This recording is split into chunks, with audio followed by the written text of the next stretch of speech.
Hello.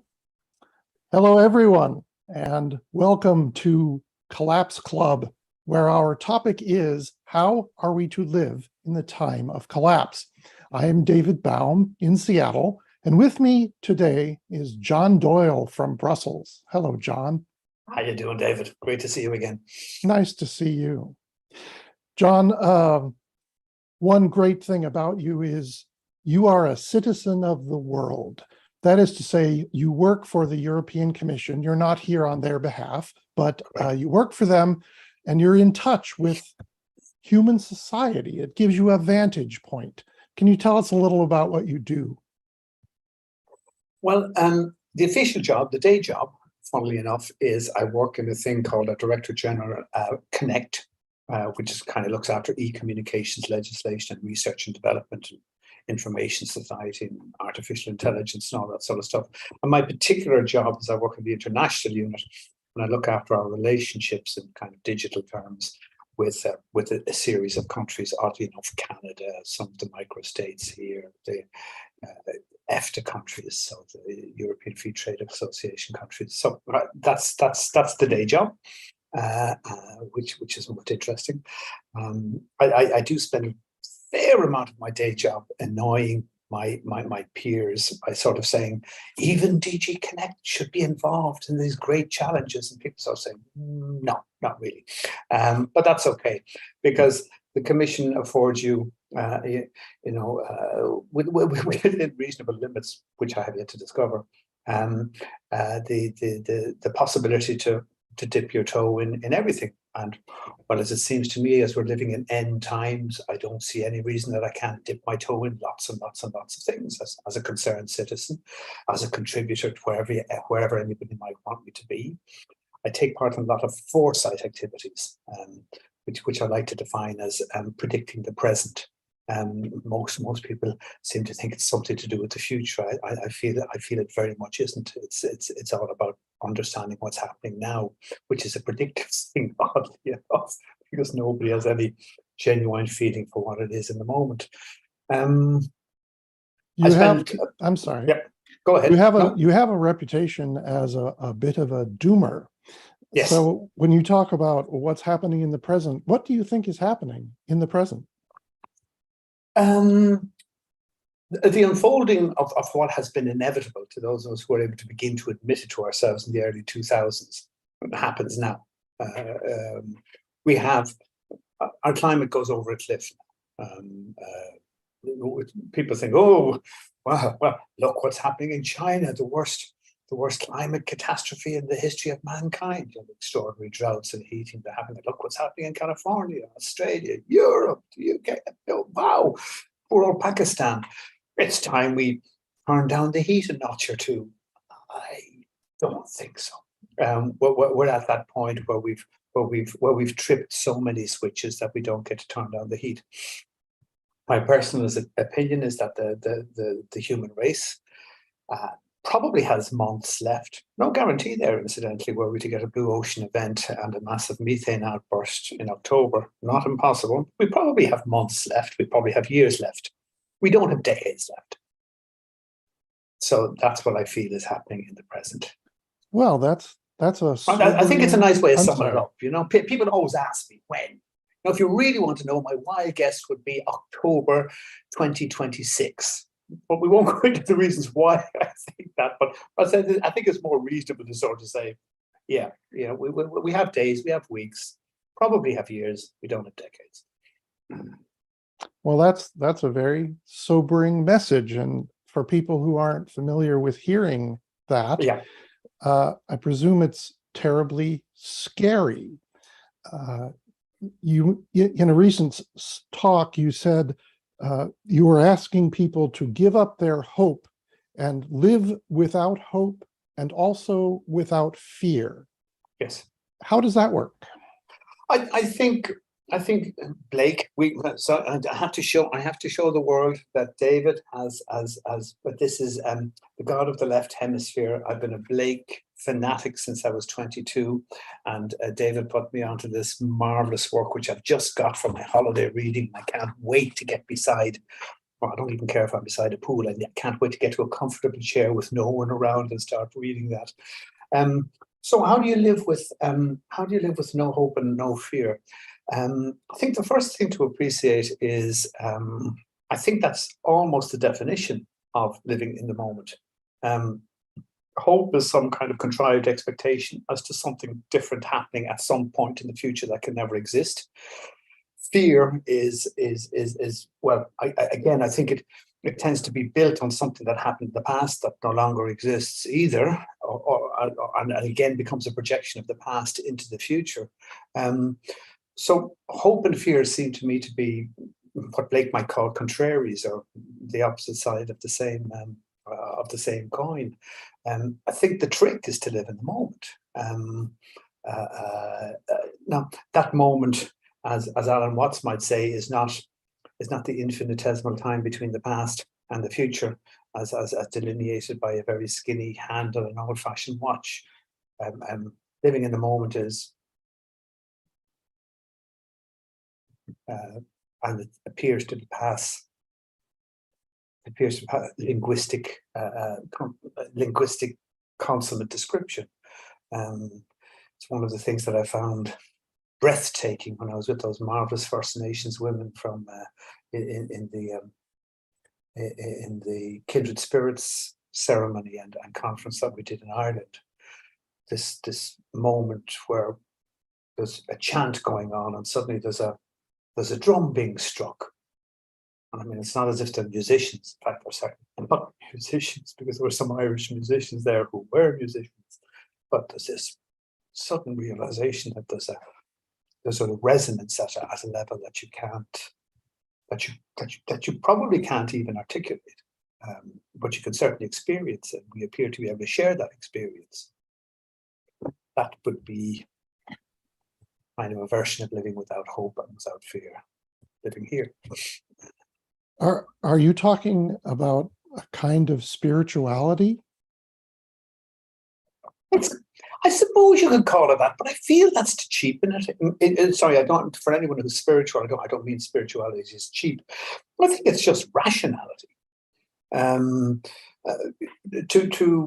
suppose we'll get to our left and right brains in the future, but a little later perhaps in this talk. But it seems to me that by living in a world dominated by the left hemispheric mania for modeling and acquisition, we explicitly and specifically lose the meaning of what life actually is now, and the insane concatenation of thoughts that make us miserable or cause us to suffer. Yes, there's pain and there is joy, but suffering is optional. Suffering is a thought that you bring to the you bring to the table.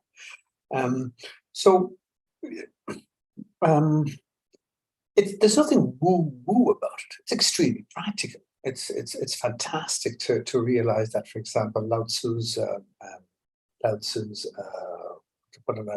Te Ching is at one and the same time an extremely practical manual for high-level rulers and functionaries, and what we might call spiritual. But it's the most fundamental of all errors, I think, to imagine that these two things are opposed. The whole and the particular go together. Now, it's the balancing of that going together that we seem to eternally get wrong, which is really interesting, because I was thinking a lot about the artists in my life recently. So one of them, a wonderful lady called Anna Olsen, is doing an exhibition in the Swedish church here in Brussels. I think in about a week's time. I won't be here, I'll be on holidays. And the theme is wings. And this kind of challenged Anna, because she does an incredible amount of kind of flowers and water lilies, but she does this marvelous painting of a couple of ducks of the sea, of all things, on the coast in Belgium. And like a lot of artistic people, she is at one and the same time extraordinarily attracted to the esoteric. So whether it's rebirthing or kind of pagan kind of sisterhoods. But at the same time, it's a fantastically practical thing to get an easel, to prepare a canvas, put that background on, and specifically do the explicit things that make two ducks on a sea appear. I did that, for example, with my right hand, but it's also it's a capturing of the totality in the specific. So again, those two things I don't think are different one from the other. It is what it is, as distinct from kind of woo and economics. That's a sterile debate. Thank you for that. I just have to say, it stirs me deeply to hear you talking about the left hemisphere, because the philosophy of Ian McGilchrist, Yes, author of The Matter with Things, his philosophy is world changing for me, and you and I have begun to discuss that, and left and right hemispheres are important. We won't go absolutely. into that now so much, but to hear you talk about it in open dialogue is just a thrill. But I think it's another thing. Just on that, I think one of the things that a lot of us have to learn to do is speak openly and learn from one another. I mean, I'm fascinated by the fact that somebody, you in this case, was able to give me another insight into Blake and pull together a whole series of things that were kind of bouncing around in my universe and are now coming into this beautiful whole, and that they themselves might become something else. Because I read a really sad but probably extremely true letter from somebody today, and it was from an academic, climate academic, writing to all the other academics, sort of saying it is time to have courage. It's time to have the courage to say what you really mean, and not hide behind, what would you call it, academic speak and get out clauses, sort of saying at the end of really powerful articles. And so the reason you do this, and you all know this, is the fear of being shot at by your peers. And I think that's absolutely brilliant. That the people are. There's nothing worse than walking into the office and having people sniggering at you behind their hands. I know, because I've done it a lot. Why did you do that? You screwed up there. You shouldn't have copied that person. Why did you mention this? I mean, if now isn't the time to take risks, when is? And I think that deep psychological risk or the trauma that it seems to induce to attract the sneers of your peers. There's a poem in that. Anyway, to attract the sneers of your peers. That seems to me to be the single most powerful impediment to honest exchange that I have yet identified.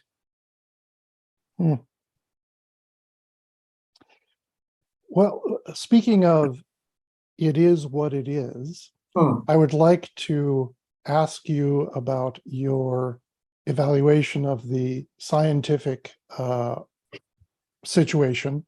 I will offer a trigger warning to our viewers. Thank you, everyone who's attending live, by the way. Welcome. Thank you for coming. But with that warning that we're now about to talk about difficult topics, you say October of 2026, did you say? Yeah. If I was a betting man and there was somewhere I collect after this happens. Right, and what we're talking about is the collapse of society, and at some point you believe, and you've said so publicly, that human beings are going extinct. Yes, there won't be a human being on this planet in 15 years, 15 to 20 years, absolutely. Can you tell us why you believe that? Well, I don't think it's a question of belief, and I think this is quite important. Again, this is another one of these contraries that I'm really interested in: belief and faith. Belief is precisely the opposite of faith, as Alan Watts spends a lot of time telling people. Faith is the recognition of, the living with, the flowing with, and the acceptance of what is. not an adherence to a dogma, which is precisely the opposite of flowing. This is grabbing onto a floating log in the stream or desperately trying to cling to a rock. Faith is the capacity to live as if you were precisely yourself, doing precisely what you should be doing in precisely the right universe at this time. Sunflower turning of the sun. So what is happening? And as I was trying to explain a couple of times when I was making that speech in Middleton and Cork, this is my mental model, which is not to say that something completely different is going to happen. And in other words, that the world somehow gets turned inside out, that Jon Snow's dragons come riding to the rescue and suck methane from under the... I have no idea what actually happens in the real world. But here's the mental model. The initial UN Committee on Climate Change set up in the the 80s reported back about 1989. A guy called Noel Brown. I can never forget Noel Brown because he was a very famous Irish minister who eradicated TB. He said back in 1989, we know exactly what carbon dioxide is doing. And not all the details, but we know precisely how it's heating. And we know if we go over 1 degree above pre-industrial, we are in the deepest of trouble. We are in unbelievably deep trouble should the Earth's climate go over 1 degree. This was one of the reasons that committee was disbanded really quickly. And a thing called the IPCC set up, where, in all reasonableness, the government said, no, we need control over what the messaging is that comes out. So there's often this confusion as to, but you disagree with all the scientists who contributed to the IPCC. No, I don't. I take the time to read the scientific parts of the IPCC report, which might be 1,000-page long, and don't spend an awful lot of time on the political conclusions, which had to be rubber stamped by Saudi Arabia, Canada, the European Union. So they're of much less interest. Now, to be fair, a lot of the scientific input has tended to be very old, relatively speaking, to the speed at which things are working because of the peer review process. But that's not really a problem. It's still all point in the same direction, and you can always get the more updated information, if you're interested enough. So back in 1989, we knew if we went 1 degree above pre-industrial, we were in deep trouble. We're now at about 2.2 or 2.3 degrees above pre-industrial. You say, but what? I've heard of 1.3s and 1.4s and guardrails at 1.5 and 2s and all sorts of things. Well, rather like the brilliant Ronald Reagan removed millions of people from poverty in the United States and being elected by changing the definition of poverty, the definition of 1 degree was changed. So pre-industrial, to those of us, who were involved with this for a long time, well, means pre-industrial, and was always considered to be, roughly speaking, around 1750. So Jethro Tull's machinery in the north of England and various steam-powered stuff. The current baseline is taken 50 years in and around kind of 1900s, even straying into the 20,000s, depending on what you're reading. So about 150 years of warming has been removed. And it's terribly important to remember that we only started using coal big time when the Brits had cut down all their and our forests. And said, what else do we burn? So that's when coal starts. So it's terribly important to say that the baseline has been shifted.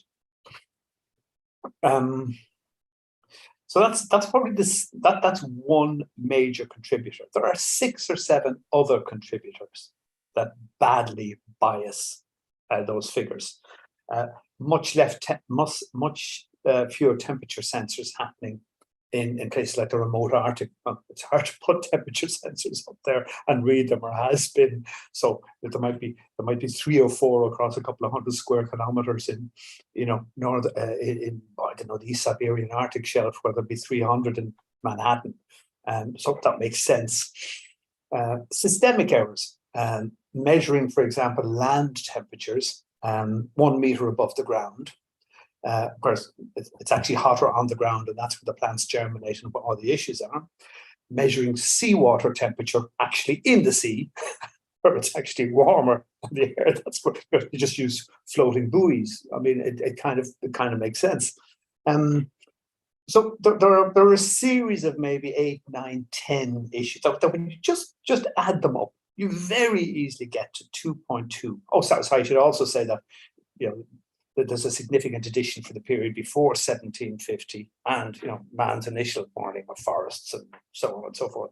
So doing some very, very simple addition, and I strongly recommend it to anybody listening that has spent some time on the Arctic blog with the wonderful anonymous Sam Karana, who has to remain anonymous, but is the most independent and fearless climate scientist I know, and completely transparent in his sources and his calculations. So we are now at 2.2 above pre-industrial. Right. There isn't an evolutionary biologist on Earth who would tell you that mankind can survive 3.5. And there isn't a snowball's chance in hell of it not going to 3.5. In fact, it will easily get to 6, 7, and possibly as much as 12 should a certain cloud feedback occur. So the habitat for our species disappears, and quite quickly.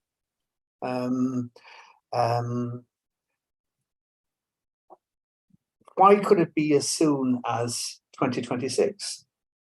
Again, taking just one very simple and completely mechanical and well understood feedback, the disappearance of Arctic sea ice.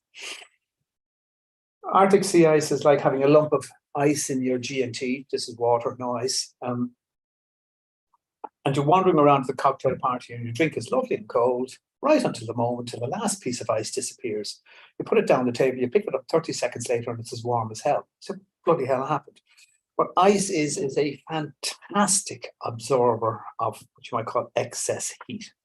So there's a specific point where you pile loads and loads of heat into a block of ice, and it absorbs it, it absorbs it, it absorbs it. Nothing happens to your drink, nothing happens to it. But once the last piece of ice is gone, boom, through the roof. So the calculation there, roughly speaking, is a block of ice, a certain given amount of heat to melt a block of ice at 0 degrees centigrade, to turn it into a puddle of water at 0 degrees centigrade. Okay.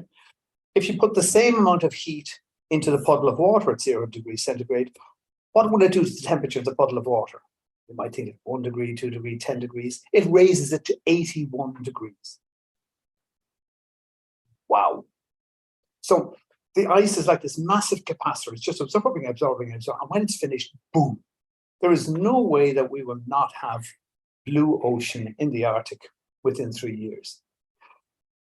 That feedback, so the feedback caused by the massive amount of extra heat going into the Arctic, plus the loss of reflectivity of this nice white thing from dark ocean, is easily equivalent. Sorry, I'm including some of the tundra regions as well, but is easily equivalent to all the greenhouse gases in terms of heating that man has ever put into the atmosphere. So it basically doubles it when that happens. And there's no way we can stop it. You can swim at the North Pole now. It's actually only a technicality when they will actually announce the blue ocean event, because water is defined to be ice covered if there's 50% of it covered in ice, and it will come back a little bit in the winters depending on what the winds do. But so certainly within 1, 2, 3, 4, 5 years, that's going to be gone. Now, we've seen what 2.2 degrees are doing to us. We'll be at 4.4 at that point. It's almost impossible to imagine. Now, certainly human society at any sort of scale is utterly gone. And it doesn't stop there. What's under the ice? Unimaginable amounts of methane. These unimaginable amounts of methane were unknown back in the early 2000s. That methane is leaking at an extraordinary rate already.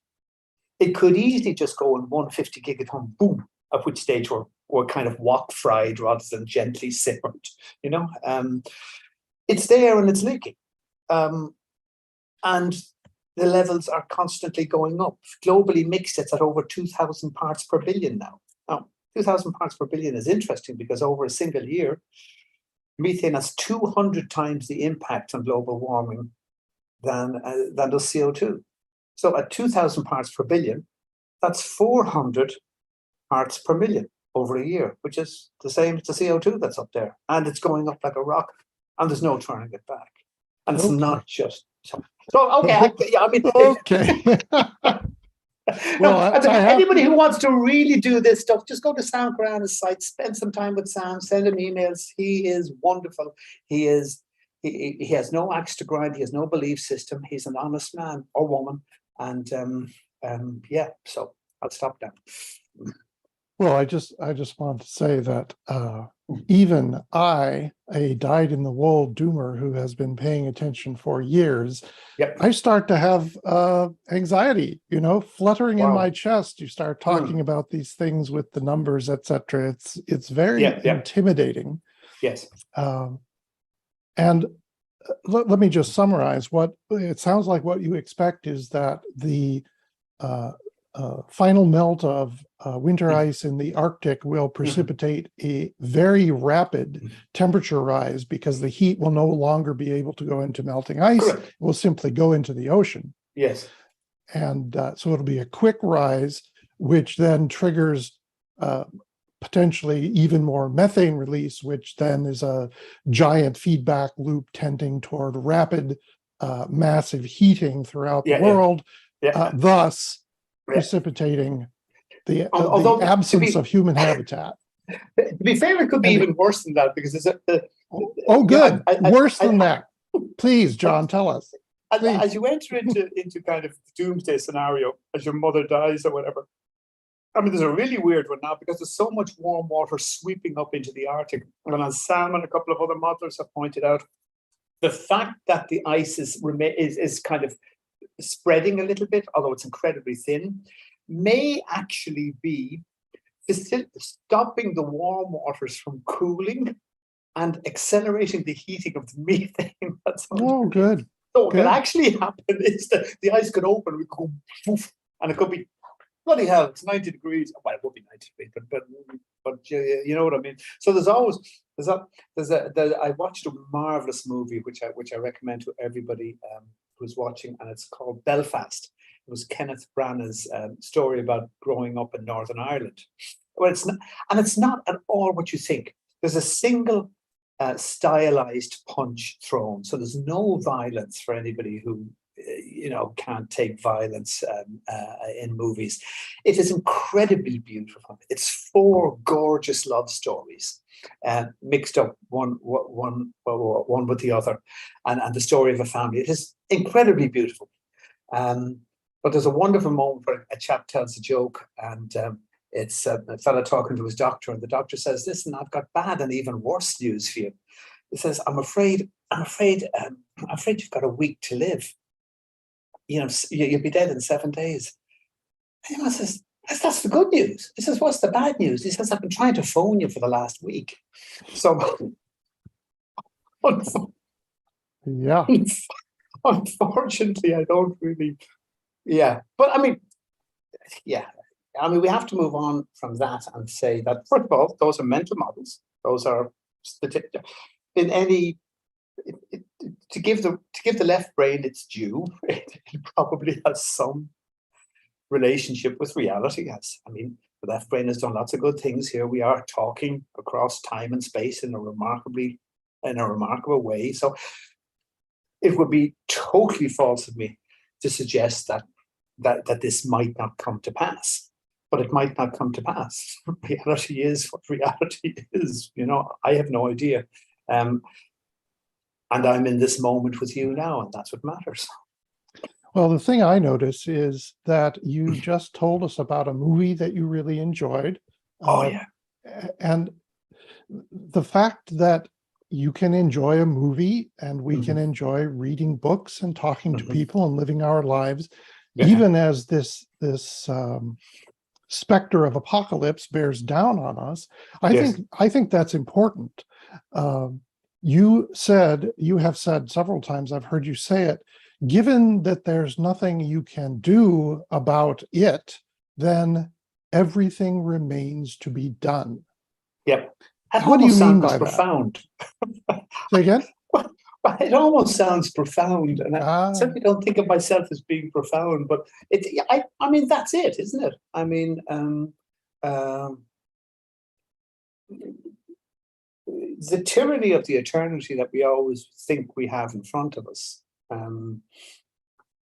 is overthrown by the realization of our mortality. I think somewhere in Blake he says that mortality is the blessing of time or something. I can't remember, the quote won't quite come to me. But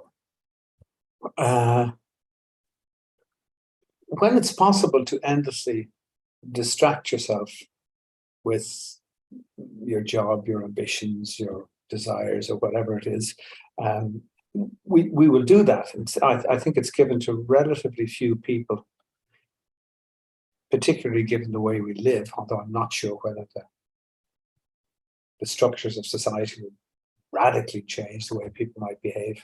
Although perhaps education, I don't know. But given the way that we live, our lives are ones of perpetual distraction. And certainly philosophically, and from the point of view of living with yourself and living with the universe, it's always now, and it's always here, and it's always the people that are around you, or the people that serendipity puts across your path. And that's where your effort should be. I mean, I'm quite sure there's somebody out there sort of saying, bloody idiot, Doyle should stop wasting his time with David Baum and get back into the European Commission and give them what for. But I can't think of anything better I could be doing at the moment. And I've no idea, and I'm not particularly attached to whether or not we suddenly become internet sensations and the whole world has a moment of revelation and starts being kind to one another. Great. And presumably that is what we are always trying to do in kind of a way, the realization that there is no other, it's us. I was rereading for some reason. Why was I rereading this? Oh, John, the Gospel of John, chapter 10, chapter 10:34 and onwards. It's quite fascinating because it's the point where the Jews have decided to stone Jesus, or it might have been the radical sects or whatever, but anyway, they decided to stone him. And they stoned him because he said he was Son of God. No, he said he was a son of God. He didn't say he was the Son of God. King James put that in for us very much later. He said, of course I'm a son of God. We're all sons of God. And they had the stones in their hand. And luckily Jesus had done his homework. And he says, okay, why exactly are you going to stone me? He talks about, many good things I have shown you. I said, because you say you're a son of God. He says, well, can we go back to Asaph? Is it not written that I've made ye all gods? Like, the point is, you are all gods. The way, yes, the way to the Father is through me. You're the me. I am the way, the truth, and the light. You're an I too. We're all here in this together, man. And he kind of caught them on the technicality. And in the end, they basically crucified him because he was a smart arse. In my opinion, that's probably why he was crucified. But the revelation of whether it's from from Lao Tzu or the Buddha or countless other people, Alan Watts, Krishnamurti, it's always the same. It's entirely you.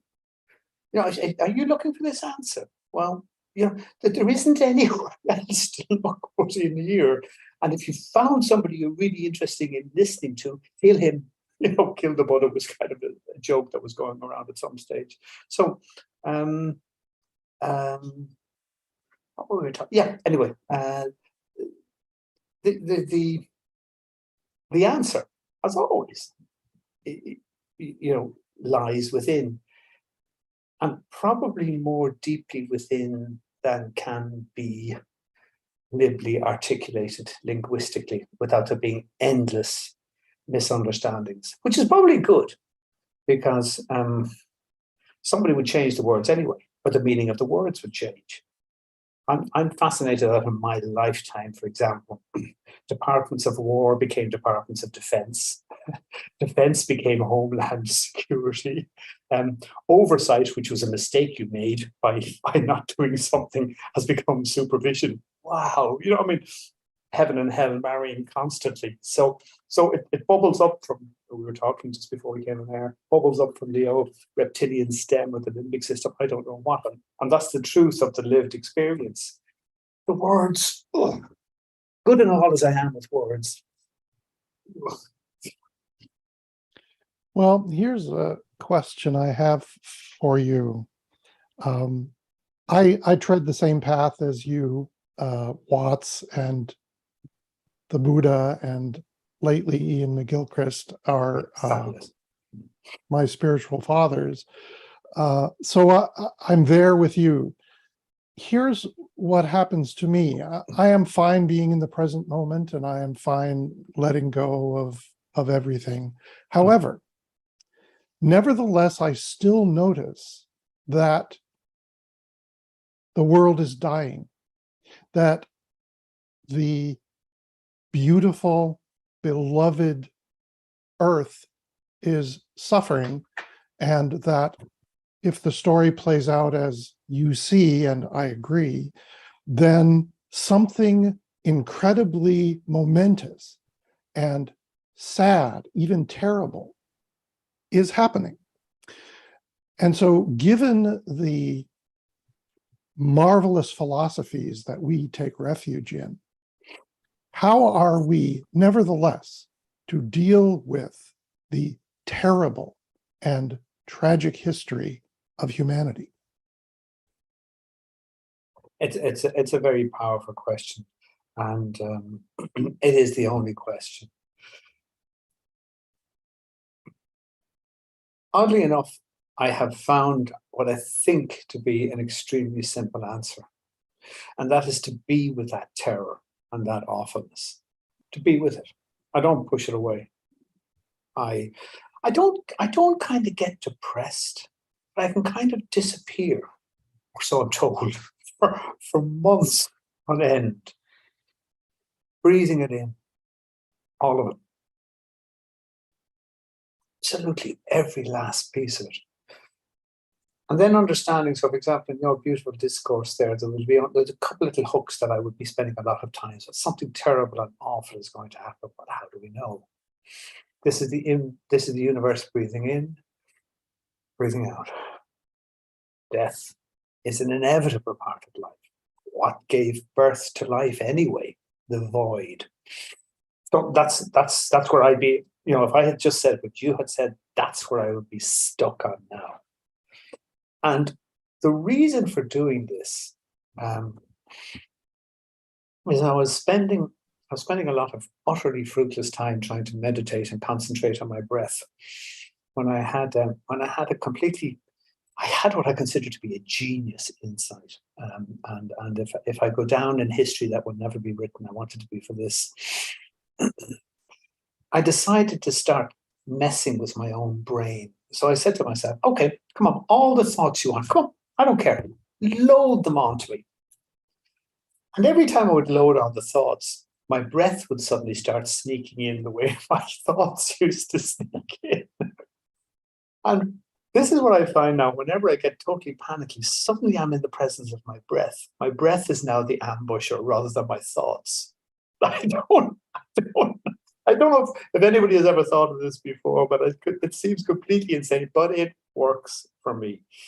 And I had a couple of really extraordinary experiences while I was with these marvelous First Nations ladies in Middleton. But the most powerful one actually happened when I was on stage, when I was talking, and it was the sudden shock when I got up to realize, oh my God, my father's favorite book was Bury My Heart at Wounded Knee. And he would never watch Westerns with us. And we had a very fractious and difficult relationship, and parted the rupture was hard. And I felt there was so much unfinished business, and suddenly he was there with me. I mean, in a way that it would be unimaginable to have postulated when, 50 years ago in Ireland. Here we were in Cork, surrounded by First Nations people from North America, connected by something that seemed to, wow. And then at the same time, I found myself bizarrely in the presence of the 2 million, maybe more, victims of the Irish famine, of that appalling thing that happened to us. I mean, it's peanuts compared to what happened to people, the First Nations. I mean, but they're talking tens of millions of people wiped out there. It was the very strangest feeling. I was standing there on the stage and I was talking, and I always try to avoid, and for future generations, and our children will never forgive us. The very strangest feeling that I have no way of explaining. That I was very powerfully, very directly in the presence of the ancestors, both First Nations and Irish. And that there was an expectation that my life and my behavior henceforth would justify that. And I use justify in a kind of a fundamentalist Christian way, that would make it valuable. And that I was now in a position of some sort of, you might call, spiritual leadership. That they were all here together. We were all, this was it. This is the moment. This is where it matters. It wasn't 2 million Irish people fell into ditches and died of starvation while our betters and landlords allowed it to happen. And again, I see the same thing happening today with energy poverty and so on. There's a resonance here in a bizarre way. And I was taken back to a game of golf I played with my uncle, Father Lawrence Dawson, when I was about 16. Where was he? I think he was in Ederley, in County, was it Fermanagh or Tyrone in the north of Ireland? I can't remember. Anyway, when the IRA declared truce, I trot up and I spent a week with them and we played golf everywhere, on the little poor courses, because the Catholics had the miserable little 9-hole courses. The other side had the fabulous links and so on and so on. Anyway, and we were playing this game of golf, and were we playing in the north that time? I can't remember where it was, but along the fairway, on kind of seaside courses, you'll often see undulating land called links courses, because the land's been reclaimed from the sea. So you get these undulations, which make places like St. Andrews fun to play on. This was an inland course, and I came across bumblies, right? Like ripples in the land, and my ball had landed in the ripples. And it's not a big deal, kind of like this, just have to kind of set yourself up a little bit differently, lean down the hill, go with the hill, take a club extra, take a club less. And I'm standing there, and I'm about to make my swing, and suddenly I'm shaking with weakness and hunger. And Larry is kind of walking on the other side of the fairway. He says, Larry, geez, would you throw me over that Mars bar or something? Honestly, I feel as weak as a kitten. And he says, get out of there, son. Move away from there, son. I said, what? Just keep walking. And I walked away. And, a few minutes later, I felt better and I ate the Mars bars. He said, they say those are the drills of the potatoes from the famine that were never dug because they'd rotted in the ground. And we say that you've walked on hungry ground when that happens. Some people are more sensitive to it than others. Now that happened to me, and it happened to me in the company of a Catholic priest. I have no idea what it means, but I feel myself, that's the sort of world I increasingly inhabit. Which probably makes me sectionable or something, but that's what my world feels like now. It's opened in so many ways. I could go into even more personal stuff about family relationships and so on and so forth, things that have changed dramatically for me in the last 2 years, and for the better. As I've allowed myself to, or probably actually been been forced to breathe in the horror that we face in the same way that I felt like I was breathing in, the dying peasantry who held their children in their arms in 1848. Because that's what that whole Middleton ceremony was about. That the Hopi, the Choctaw, and a couple of other nations had collected their last pennies to give to the Irish famine relief, and they managed to collect $160. Brought it over to Ireland, and they so shamed the English that Queen Elizabeth gave 1 shilling to Irish famine relief. And these people, that, as I said, they were at the end of the famous Trail of Tears. They'd nothing left. They'd lost half their people, and then they lost, then they lost another half through disease and hunger. That first terrible winter when they arrived at their reservation. And what did they do? They collected money for a famine in Ireland. Sent 2 people on a ship to deliver it. Go figure. Wow. So it doesn't seem astonishing to me now that I feel I was going to say the weight of it, but in a good way. I feel the power of it. I feel the dignity of it. I feel the presence of it. I feel the groundedness of it. Yes, that'll do me. I'm going to breathe that in and I won't shirk. Thank you, John. Sorry, I will never process this. And that's okay. Because I can never make it into a smart ass story. Thank you. Actually, it was really funny because during the there was this wonderful lady. I forget what tribe she was. I think she was half Apache, half something else. She's an absolutely powerful woman. If you look at any of the other speeches on the kindred spirits thing, Joan Henry. And when I finished my talk, she was sitting behind me and she was laughing and she was listening. She was not. She's quite austere. Joan, if you're listening, sorry, but you are quite austere. You're a very impressive person. And she came up to me and said, "That was better. Now you speak from the heart." I said, "Okay, I've learned something." Apparently, I was speaking from the heart. Thank you, John. Thank you for joining me today and for sharing your heart. I appreciate it. I would like to say that I agree with you, or that is to say, I resonate with what you're saying. I believe that our refuge lies along paths which are hidden to us. There are ways to freedom, but you have to go looking for them, and you need to be open to finding them. But I think that's a great phrase, a refuge, are hidden, and they're hidden from the mind. They're not hidden from the heart. You're bang on. And with that, let us simply say thank you, and bless you. Bless you too, my friend. That was absolutely wonderful, as usual. I'll certainly share it with as many people as I can, and I look forward to speaking to you soon. Back from holidays, kind of second half of September, so let's catch up then. Very good. This is Collapse Club. Until we meet again, farewell.